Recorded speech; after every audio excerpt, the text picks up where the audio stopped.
Olá pessoal, hoje nós vamos estudar o caso dos sistemas multidimensionais transientes realizando a condução térmica, ok? Então é o que nós podemos chamar de condução transiente multidimensional.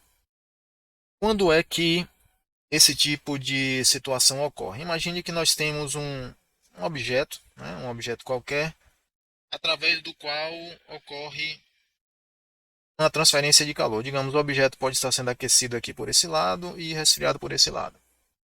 Ok? No interior do objeto sólido está ocorrendo a transferência de energia. Né? Então, o fluxo térmico vai ocorrer dentro. Se é um sólido, né?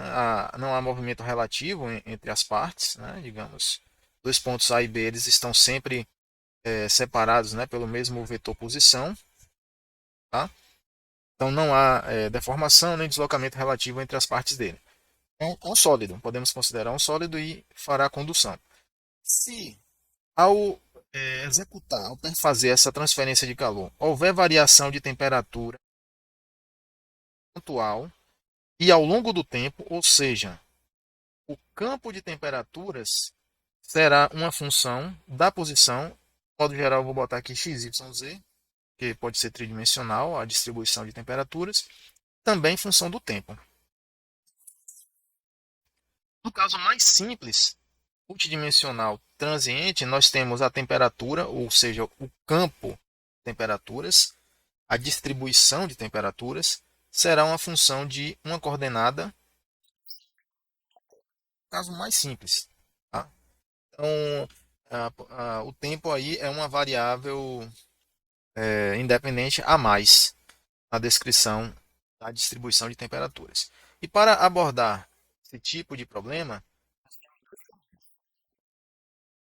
ocorreu também no caso dos sistemas térmicos realizando função multidimensional. Né?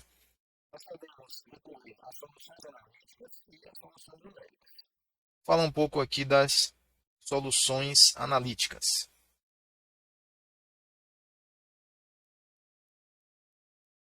Como vocês já sabem, é um procedimento analítico para a solução de problema de engenharia envolve a formulação do problema em um formato matemático, ou seja, usando a linguagem matemática.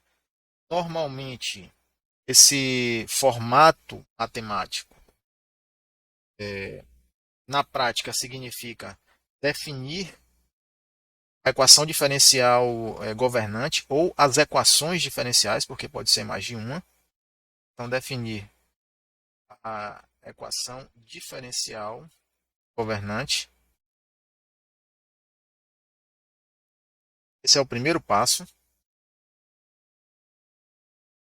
Repare que esta equação diferencial, nesse nosso caso, sempre será uma EDP, né? Uma equação diferencial que é parcial. Afinal de contas, nós temos duas variáveis, no mínimo, no caso mais simples, como eu disse, uma variável de posição e uma variável do tempo. Nos casos mais complexos, nós podemos ter uma distribuição de temperatura que é bidimensional, aí nós teríamos x, y e t, ou até tridimensional, que é x, y, z e t. Tranquilo?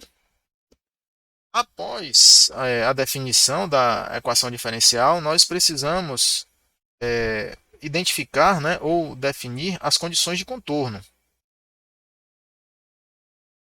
Condições de contorno, certo? Por que isso? A teoria de equações diferenciais exige que nós estabeleçamos valores para as variáveis dependentes em determinados valores das variáveis independentes, a fim de calcular as condições, calcular as constantes de integração, ou seja, sejam estas que aparecem na solução geral da equação diferencial. Então, ao resolver a equação diferencial, nós vamos obter uma solução geral, supondo que seja possível resolver, tá? Porque simplesmente não há solução, não conseguimos resolver uma infinidade de equações diferenciais. Na teoria matemática não está tão avançado o suficiente para resolvê-las. Supondo que consigamos resolver, chegamos em uma solução geral que deve ser particularizada para o problema específico, tá? Então aí, para particularizar esta solução geral, nós necessitamos das condições de contorno referentes a variáveis de posição. E aí o terceiro passo é um complicador a mais, porque quando a variável tempo está envolvida, nós temos também que definir, né, é necessário definir a condição inicial do problema, sistema, condição inicial, certo? Vamos ter que definir uma condição inicial. A condição inicial significa, pessoal, dizer o estado do nosso sistema em algum ponto no tempo, em algum momento no tempo. Então, a distribuição de temperaturas tem que ser dada em algum momento no tempo. Pode ser no tempo zero. Tempo zero muitas vezes é uma posição no tempo arbitrária, simplesmente o momento inicial em que nós estamos prestando atenção às transformações que ocorrem no sistema. Então, o tempo zero é o início, mas não necessariamente. A condição inicial não precisa ser obrigatoriamente no tempo t igual a zero. Eu posso usar uma condição é, que seja no tempo, mas não seja no inicial. Eu posso dizer que é no tempo t1 qualquer. Se eu tiver a distribuição de temperaturas nesse tempo t1 qualquer, ela serve como condição inicial para a solução geral da equação diferencial. Tranquilo? Por último, né, com a definição, né, da equação governante, condição de contorno e condição inicial, nós temos que resolver, né, achar a solução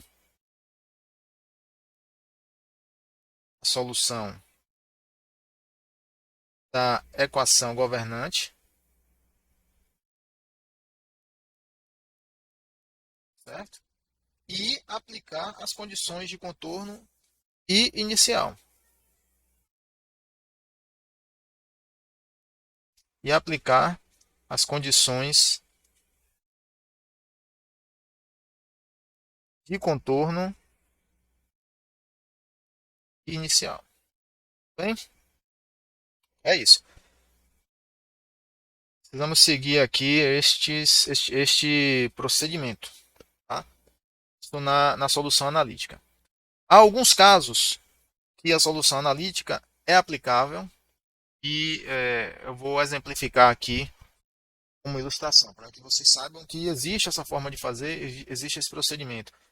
Porém, nos problemas reais, a complexidade geométrica, ela de partida já impede a solução analítica. Ela já está descartada porque é muito difícil descrever analiticamente, através de uma função, digamos, você define a forma de um motor de um carro em três dimensões, aquela geometria ali, ela só pode ser descrita por uma matriz de pontos. É muito difícil você conseguir uma função que represente, que consiga ajustar no espaço cada coordenada. Tá? E se conseguir aplicar essa descrição na equação diferencial, é outro nó cego a ser resolvido. Certo? Então vamos é, ilustrar um pouco mais esse, esse tipo de abordagem. Né?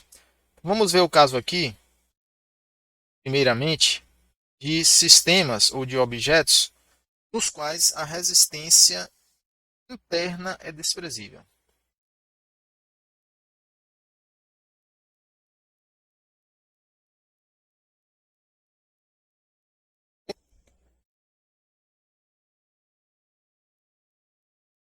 Então, nesse ponto, eu preciso definir, explicar para vocês o que é a resistência interna e externa, né, em um problema condutivo. E, para isso, eu vou usar um exemplo bem caseiro. Né? Imagine que está sendo feito lá a vovó está fazendo lá o biscoitinho, aquele biscoitinho de forno. Né? Biscoitinho.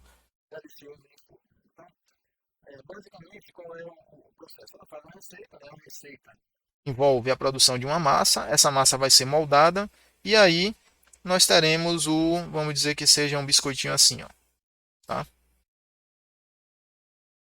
Pronto. E aí esse cookie, ele vai ao forno, correto? Ele vai ao forno, né? E vai sair do forno quente, depois do tempo lá de cozimento dele, tá? Depois que ele é tirado do forno, ele está quente e vai ser resfriado ao ar.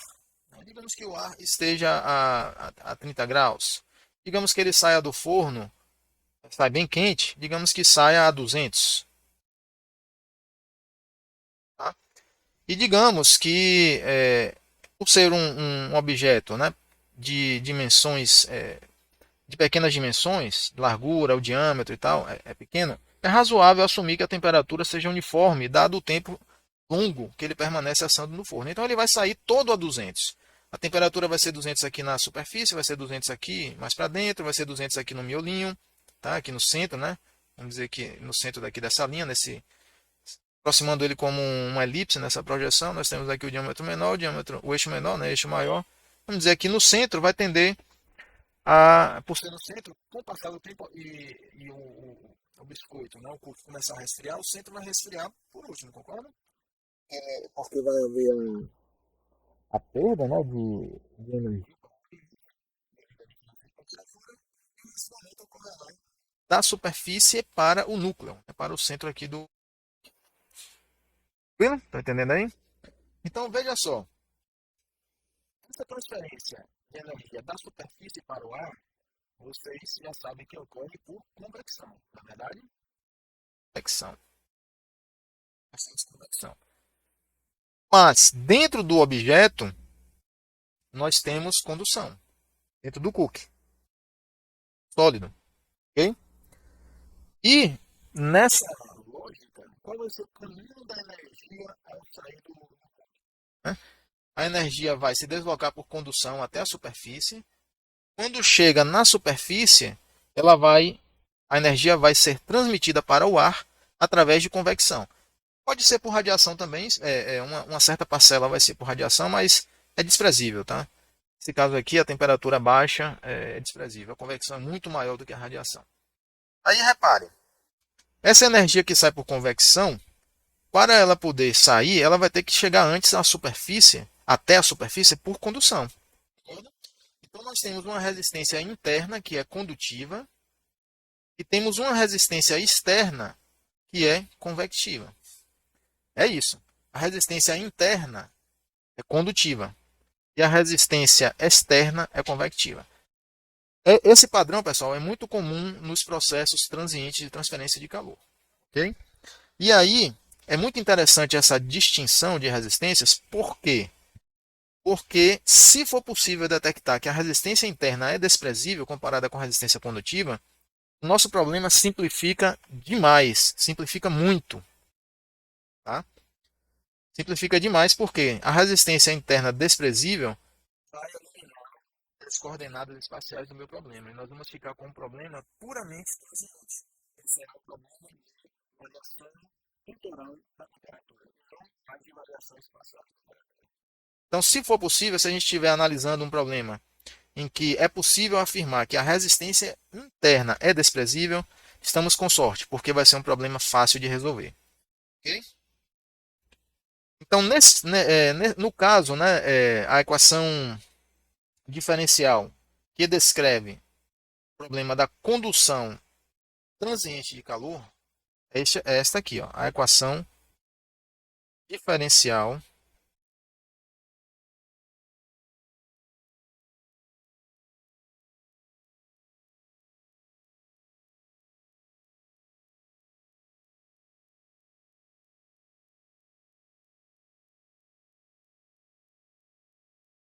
diferencial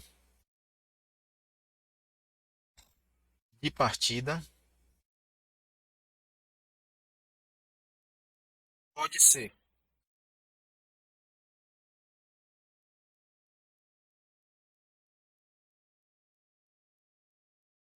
dt igual a alfa Laplaciano mais que ponto? CP. Vou colocar um aqui caso eu precise me referir a essa equação. Então veja, esta equação aqui, ela assume, ela incorpora as hipóteses, né? Já está incorporada aqui propriedades constantes, certo? Lá no estudo das equações diferenciais nós vimos isso, né? Nós já vimos isso aqui. E está incorporada aqui a possibilidade, né, de ter a geração, geração de calor, geração térmica interna.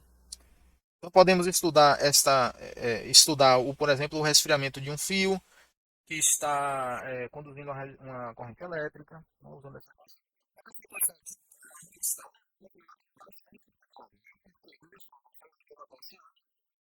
a temperatura aqui é tridimensional e variante com o tempo também. E aqui nós temos esta derivada espacial, que é o termo de acúmulo. Tá? Se a, a hipótese de resistência interna desprezível for viável, interna aqui for menor, muito menor do que a resistência, depois eu vou dizer quanto é esse menor, tá? Muito menor do que a resistência convectiva, este termo aqui, ó, inteiro vai zerar. O termo do Laplaciano vai embora. Se o problema não tem geração térmica, fica mais fácil ainda de resolver. Muito bem. Esta hipótese de resistência interna desprezível, ela tenderá a ser mais viável, né, para objetos de pequena dimensão. Então, resistência interna desprezível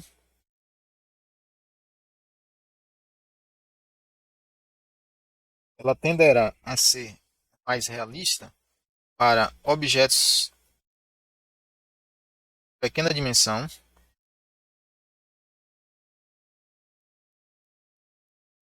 pequenos,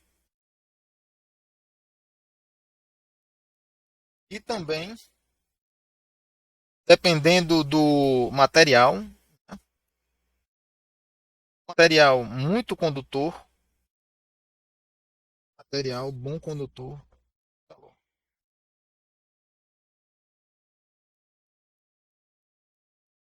Claro que, se o material, né, do meio, do objeto, ele é um bom condutor de calor, ele vai resultar, né, vai produzir uma resistência interna condutiva menor. Não é verdade? Pois bem, vou desenhar aqui uma outra ilustração para que a gente possa avançar na explicação agora. Para visualizar melhor o meio, né, convectivo, vou colocar aqui um líquido. Digamos que nós temos agora aqui, esse aqui é um recipiente, né? Temos um líquido aqui, água, tá? A temperatura é infinita e eu coloco aqui um objeto metálico. Vamos pensar em uma esfera, um corpo metálico que está sendo resfriado por essa água, tá? Então, ele é imerso no líquido no tempo t igual a zero, com a temperatura inicial, que eu vou chamar de T0, e essa temperatura vai evoluir ao longo do tempo. Ao longo do tempo, ele terá uma temperatura T, variante. Né? Essa temperatura variante. E, devido a esta consideração aqui, a esta hipótese, a temperatura não depende da posição.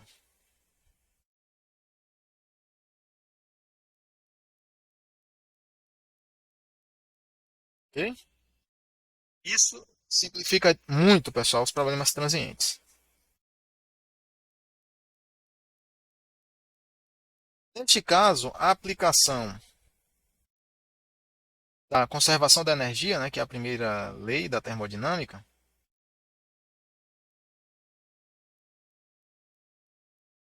fornece para um volume de controle que está delimitando aqui a geometria, né, o formato do objeto, fornece o seguinte: dq dt é igual a ddt da integral no volume de controle integral tripla da energia total ρdV. Se vocês olharem lá início do curso, né, quando nós deduzimos as equações diferenciais, este termo aqui nada mais é do que o termo de acúmulo do nosso balanço de energia usado na dedução da equação geral da transferência de energia. Então, é apenas um dos termos da equação geral é esse aqui. Todos os termos são zerados em decorrência do meio ser estagnado, né, um meio sólido, da desconsideração de trabalho, da desconsideração da produção de energia, né, geração de energia interna. Tudo se reduz, pessoal, a este único termo aqui. Tá? Só que este calor adicionado, que é essa taxa aqui, essa taxa de calor, é a taxa de transferência de calor do objeto, né, para o líquido ou do líquido para o objeto, se o líquido estiver numa temperatura maior do que o objeto. Né? E essa transferência, essa taxa aqui, essa taxa térmica, ela ocorre por convecção, não é verdade? A transferência de energia é condutiva. Então, nós podemos concluir o seguinte: como o calor adicionado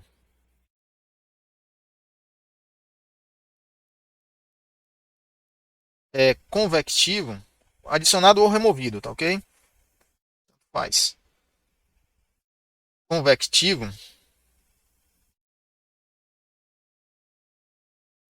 temos. Qual é a lei que rege a convecção de calor? Não é a lei de Newton do resfriamento? Então podemos escrever que a taxa de transferência de calor, dQ dt, será igual a HA T infinito menos T. Certo? Por sua vez, a taxa de variação da energia interna é escrita como a taxa de variação da energia interna do objeto, tá ok, pessoal? A energia interna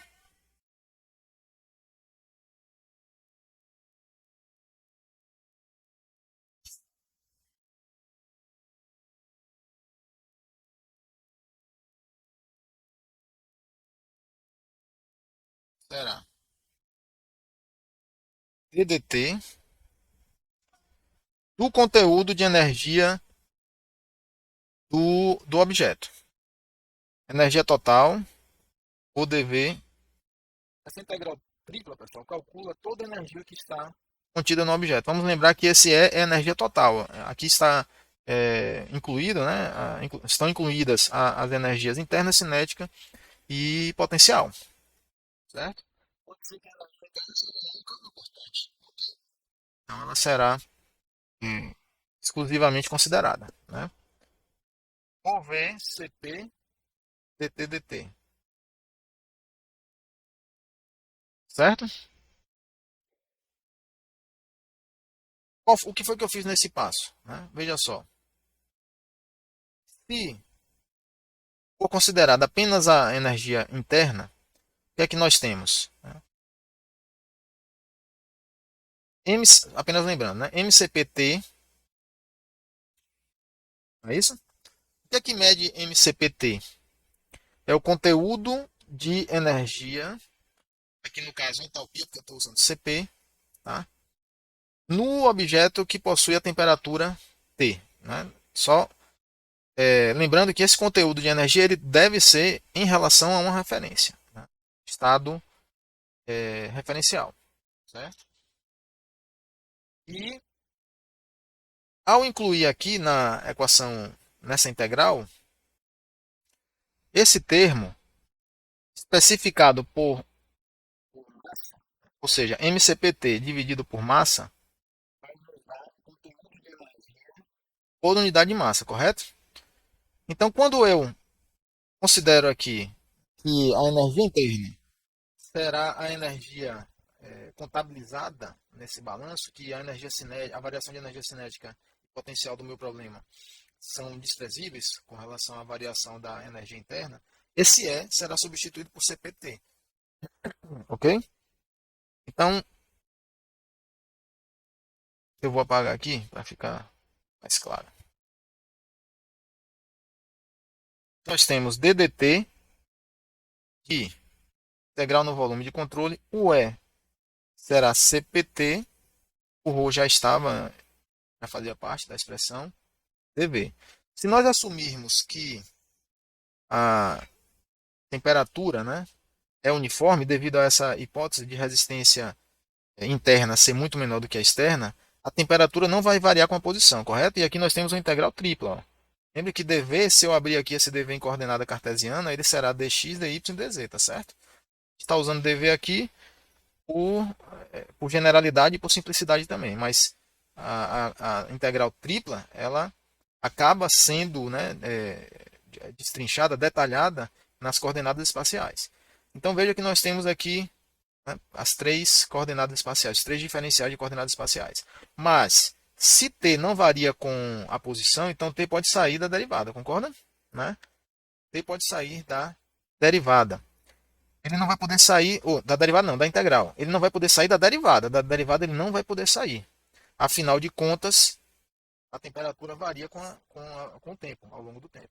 Mas nesse caso, não varia com a posição. Então, sai da integral, mas permanece dentro da derivada. Assumindo que CP e ρ são mais ou menos constantes, ou seja, dentro da escala de tempo considerada, eles variam um pouco, CP e ρ também podem sair da integral tripla e também podem sair da derivada. Então nós temos, pessoal, isso aqui, ó, CP. Vou colocar aqui nessa ordem. O CP, certo? DDT da DDT. Tudo isso aqui, ó, da temperatura que saiu da integral. E aqui nós temos a integral tripla, volume de controle de dV. Pare para pensar no que é isso aqui. Se eu tenho um objeto fragmentado, né, picotado, repartido em pequenos pedacinhos, cada pedacinho com volume dV, fazendo a integral, que integral é um somatório, vocês devem lembrar lá, a integral é o limite, é a soma de Riemann para o limite do intervalo tendendo a zero. Essa é a definição rigorosa, né, de integral. Então, somatório de todos esses dVs aqui vai ser exatamente igual ao volume do objeto. Tá vendo aí? E o volume do objeto, então isso aqui é V. Ó. Essa integral de dV é o próprio V. E o volume do objeto não varia com o tempo, claro, ele pode dilatar, contrair, mas vamos desprezar esses efeitos, tá? De expansão e contração. Ao longo do tempo, vamos dizer que é aproximadamente constante. Então o V vai poder sair da derivada. Tá? O V vai poder sair aqui da derivada. E aí, nós obtemos, no final das contas, o CP dt dt. E olha só, utilizar a derivada parcial aqui nessa expressão não faz sentido, tá? Por que não faz sentido? Porque a temperatura não é função apenas do tempo, devido àquela hipótese de resistência interna muito menor do que a externa. Portanto, não há como calcular a derivada parcial de uma função que só é função apenas de uma variável, tá? Essa derivada parcial tem que ser convertida em ordinária, porque não faz sentido não ser ordinária. Então, nós ficamos com dt, que foi aquela expressão inicial que eu tinha escrito aqui para vocês, né? Sem explicar. Agora eu estou explicando por que fica desse jeito. Tranquilo? E essa será a nossa equação 4. Né? E nós estamos aí no caminho de chegar em algum resultado útil. Ainda não obtivemos esse resultado. Mas eu vou substituir agora de 3 em 4.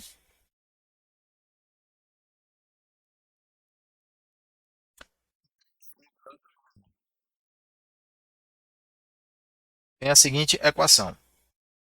dt igual a HA T infinito menos T sobre ρVCP,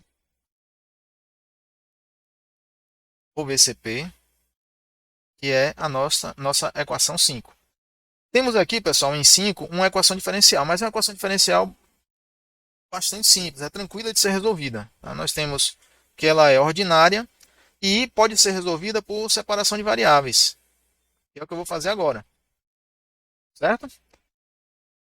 Então, é, isolando aqui de um lado e do outro a temperatura e o tempo, e integrando, que é uma integral bastante simples de fazer, né? Porque dá uma integral de ln, aí você acaba convertendo exponencial, tá?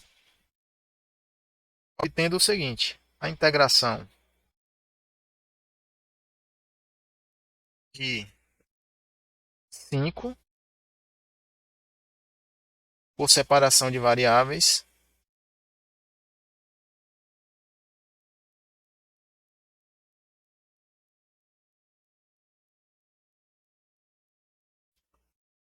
dá, dá o seguinte, t menos t infinito,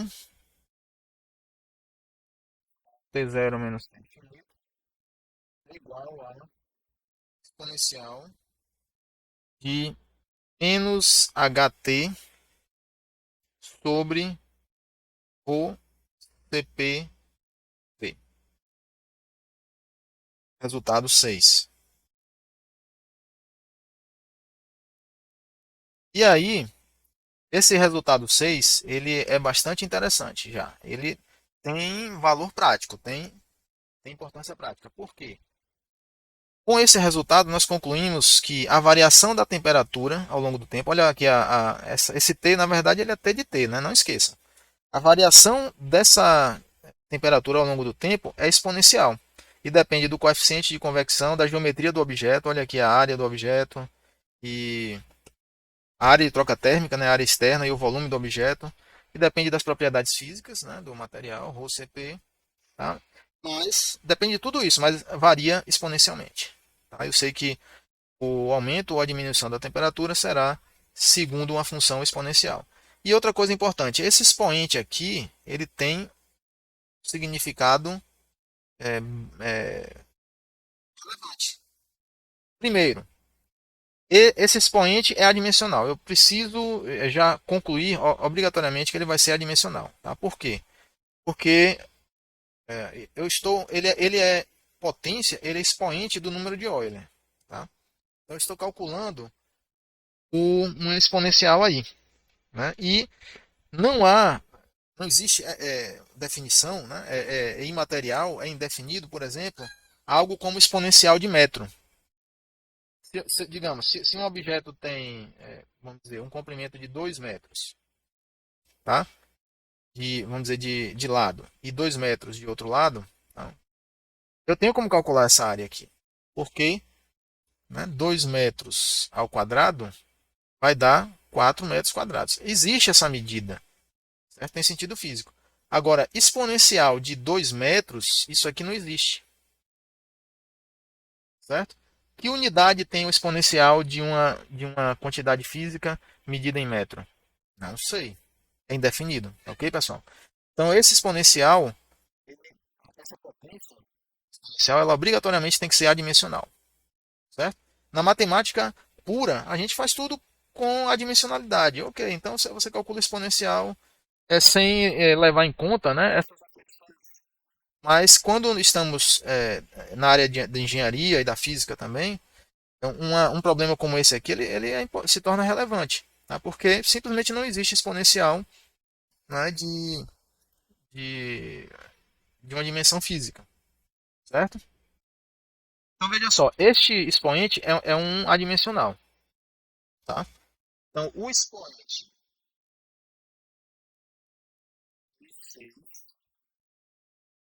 é adimensional,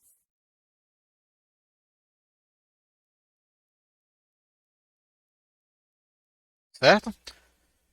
E algo interessante é pertinente a este adimensional, porque eu posso reescrever ele como dois outros adimensionais, HVKA vezes A ao quadrado K ou V ao quadrado CPT. Olha só, certo? Esse primeiro número, esses dois grupos são adimensionais, né? E eles aparecem em outras deduções relativas a problemas de transferência de calor, não só aqui. Esse é um momento em que esses números adimensionais aparecem. Eu posso reescrever o primeiro como H V sobre A, H multiplicando V sobre A, dividido por K. Volume dividido por área dá a medida de comprimento, não é isso? Então, nós temos um grupo aqui que é H vezes um comprimento dividida pela condutividade térmica. Este número é chamado número de Biot,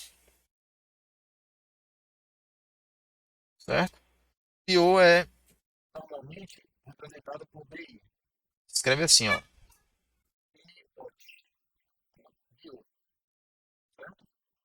E o segundo número, o segundo grupo, é o alfa T dividido por V sobre A ao quadrado. Tranquilo? Olha aqui, ó. Quadrado aqui, ó. Jogando o A aqui para baixo. E o alfa, só lembrando, o alfa é a difusividade térmica, o alfa é K sobre ρCp. Tranquilo? Então, o alfa é K sobre ρCp. Esse número aqui, pessoal, também é um número adimensional importante. É como se fosse um tempo adimensional e é conhecido como número de Fourier.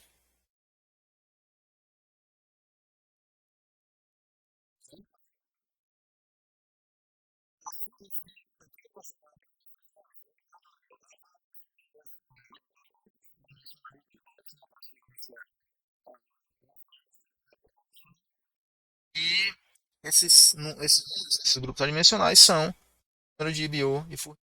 Ok?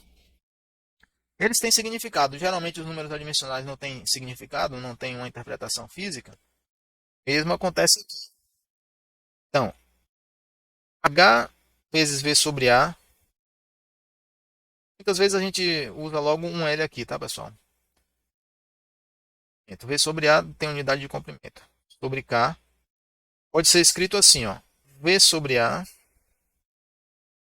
sobre K dividido por 1 sobre H. Tranquilo? E aí, olha só. O que é que nós temos aqui? Lembre, V sobre A é um L, correto? É um L. Né? Se nós multiplicarmos o numerador e o denominador por 1 sobre A, né? Colocar A aqui, ó, A aqui, altera, pessoal, a expressão. Eu fiz uma operação de multiplicação ou divisão, no caso, em cima e embaixo, não é isso? Não altera. Tá? O que é que lembra vocês? L sobre Ka. O que é L sobre Ka? Resistência condutiva de uma parede plana, não é verdade? Sendo que esse L era a espessura. Então, olha o que nós temos aqui, ó. Resistência condutiva ou interna. É o que nós temos aqui, ó. Resistência condutiva. Certo? Que é a resistência interna. E 1 sobre HA não é a expressão para a resistência convectiva? Exatamente, né? Então aqui nós temos resistência convectiva. E olha que interessante. A possibilidade de transformar a função de temperatura T de x, y, z em T, que é descrita através de uma equação diferencial parcial, tridimensional e transiente, transformar isso aqui nisso é decidida, né, essa possibilidade é decidida pela relação de resistência interna e externa, né, condutiva e convectiva. E o Biot é justamente isso, a relação entre a resistência condutiva e convectiva. Então, a transformação dessa distribuição de temperatura nessa é decidida pelo Biot. Olha a importância desse número. Tá? Um Biot pequeno significa resistência interna ou condutiva pequena, vai permitir essa aproximação. Se o Biot for grande, essa aproximação não é viável. E aí nós temos que resolver o problema mais complicado. Entenderam aí? Essa é a diferença, é uma diferença crucial.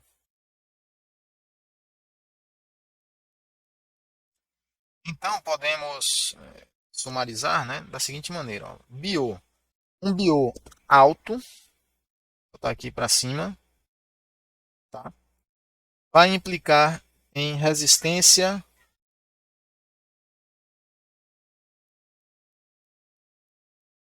condutiva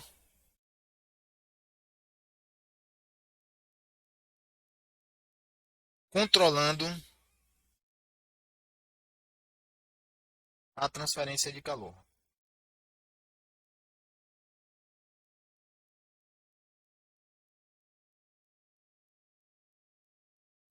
Ou seja, a resistência condutiva é importante. A resistência condutiva é grande, tá?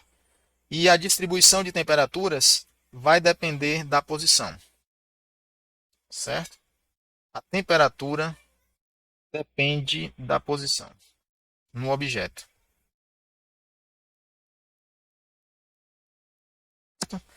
Pior pequeno, pior pequeno vai implicar que a resistência convectiva é controlante.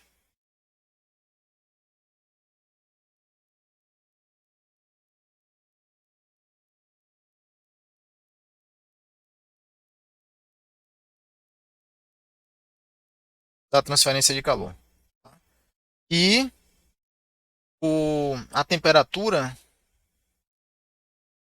não depende da posição, será uniforme.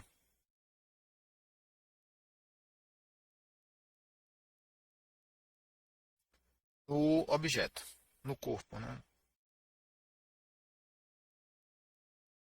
Olha só, é isso.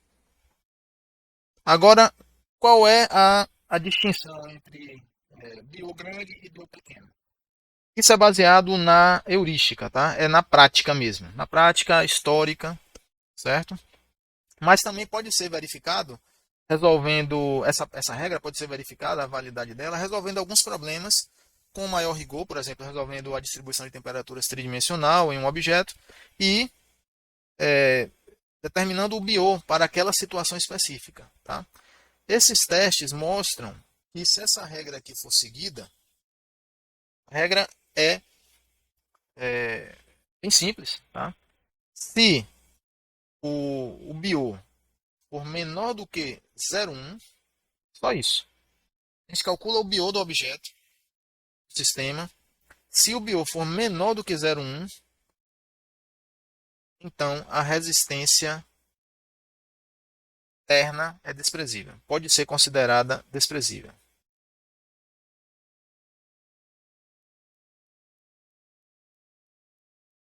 Desprezível em relação à resistência externa ou convectiva. O erro nessa aproximação aqui, se o BIO é menor do que 0,1, veja bem, o erro será varia de problema para problema, tá, pessoal? Mas, a grosso modo, o erro é menor do que 5%. Então, se nós fizermos um cálculo usando essa aproximação de resistência interna desprezível, que é a temperatura dentro do objeto uniforme, tá? E o BIO for menor do que 0,1, vamos incorrer um erro de 5% no cálculo da taxa, no cálculo da temperatura do objeto, o que é bem razoável em termos de engenharia, certo? Muito razoável. Na verdade, quando nós necessitamos de propriedades físicas, que são muitas vezes medidas experimentalmente, o erro dessas propriedades é muito superior a 5% em geral. Né? Outras correlações também de transferência de calor, o erro é muito maior que 5%. 5% aqui é assim, tá excelente em termos de tolerância de desvio. Né? O segundo grupo, que é o número de Fourier,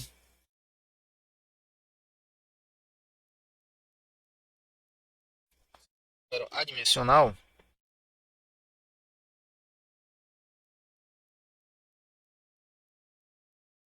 será alfa T dividido por V sobre A ao quadrado, certo? O significado físico é simplesmente de um, vamos dizer assim, um tempo adimensionalizado. Tá? Tempo adimensional. É isso. O número de Fourier é um tempo adimensional. certo? De Fourier que nós temos aqui. Inclusive, a solução que nós obtivemos, olha só, ela pode ser escrita como sendo t menos t infinito dividido por t0 menos t infinito igual a exponencial de menos Biot-Fourier. Aqui, equação 6. A equação 6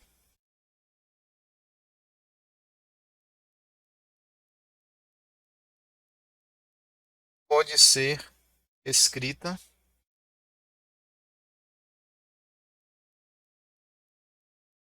como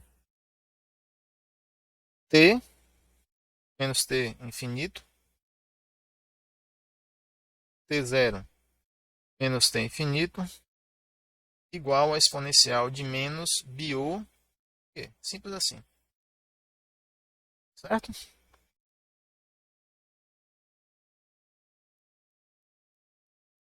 Até o próximo vídeo, um abraço.